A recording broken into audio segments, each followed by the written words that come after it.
A good case can be made that the eighth commandment, do not steal, is the one commandment that encompasses all the others. How does do not steal encompass the other commandments? Well, murder is the stealing of another person's life. Adultery is the stealing of another person's spouse.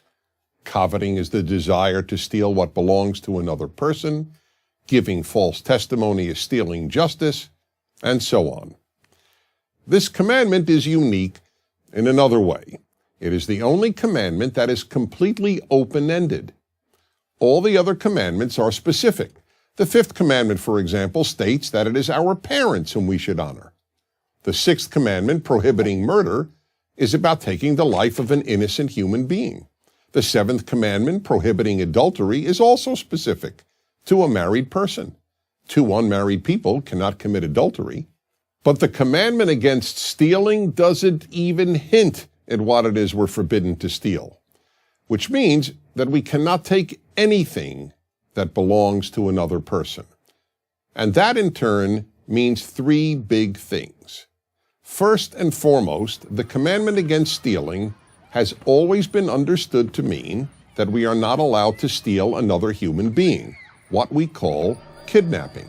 That is why no one who had even an elementary understanding of the eighth commandment could ever use the Bible to justify the most common form of slavery, the kidnapping of human beings and selling them into slavery.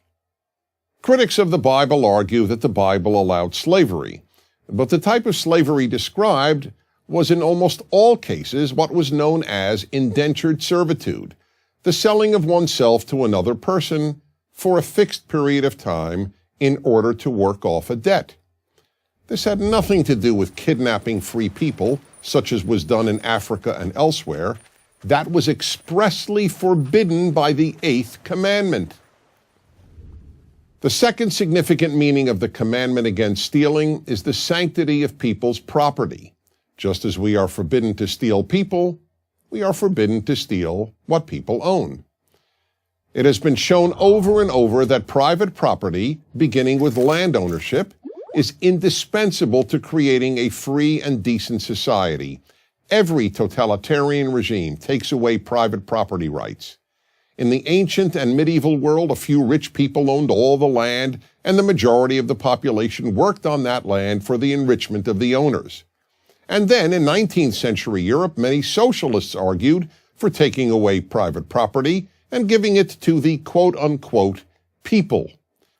Where that advice was followed, in what came to be known as the communist world, theft of property quickly resulted in theft of freedom and ultimately massive theft of life. The third enormously important meaning of the commandment against stealing concerns the many non-material things each person owns: their reputation, their dignity, their trust, and their intellectual property. Let's quickly run through these. 1. A person's reputation.